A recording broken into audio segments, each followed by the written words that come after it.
The Taliban's government in Kabul has imposed various restrictions leading to worsened security conditions for the ordinary citizens in Afghanistan.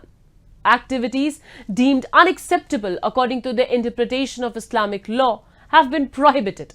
Recently, the Taliban destroyed musical instruments taken from the public, claiming that music promotion led to moral corruption and that playing it would lead the youth astray.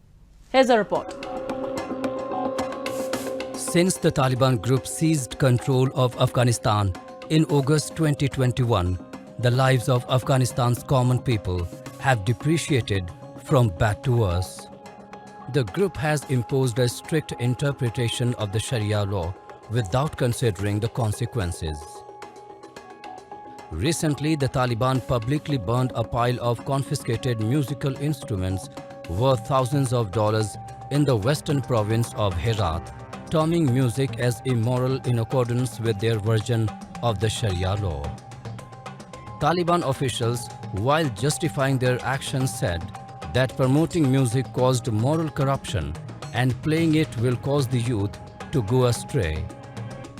Last year, a video from Afghanistan went viral showing a musician being humiliated by the soldiers of the Afghan Taliban. Following the Taliban's return to power, many artists and musicians fled the country and sought asylum in Western countries. The Taliban considers music to be against the teachings of Islam. Taliban is imposing the crudest form of Sharia law. It was very well known when USA signed a deal with Taliban.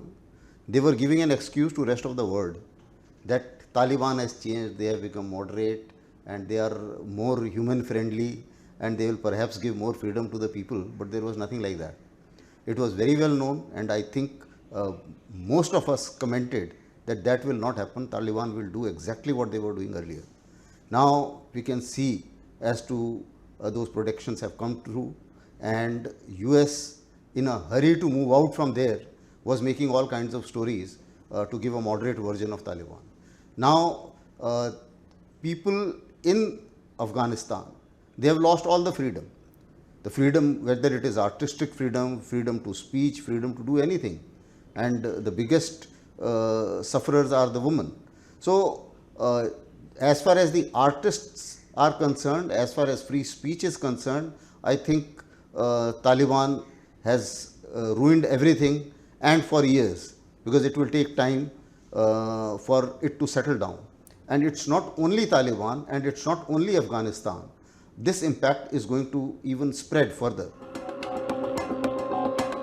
Last week, salons across Afghanistan were ordered to shut down on the Taliban's orders.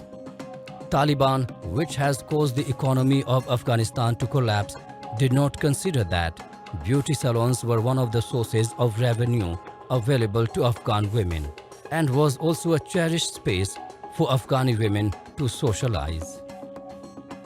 In the past 2 years, the Taliban have imposed other severe restrictions under their strict interpretation of Islamic law. As for the Afghan women, the endless atrocities have resulted in being systematically squeezed out of public life. Previously, the Taliban had prohibited Afghan women from doing jobs, hindering their economic stability and making them incapable of feeding their families. The warnings and urges by the international community and the UN to Taliban for revoking their bans on Afghan women now seem to fall on deaf ears because the lives of Afghans continue to suffer. I do believe the UN is, it's not real protests and warnings and things like that. It's really more of a masquerade and a charade.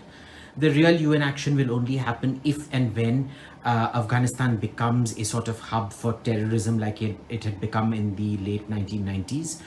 I think they will straddle a very careful line where they will slowly be imposing more of their native Afghan interpretations of what the law should be, while very carefully avoiding global terrorism.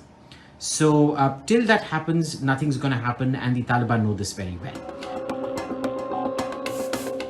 The Taliban's governance model has led to a lack of recognition from any UN member state due to its inflexible and uncompromising nature and the wrong interpretation of the Sharia law.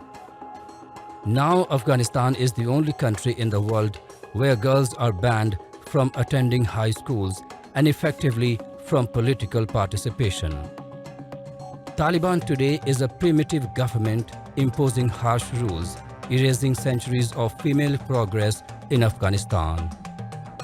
Prohibiting music, songs, and positive forms of entertainment and systematically culling the social life of Afghan women could fuel frustration, anger, and hostility, especially amongst the youth. Furthermore, suppressing freedom and creativity will lead to the decay of Afghan society, conveying a message that the Afghan people are socially stagnant and incapable of leading a normal life.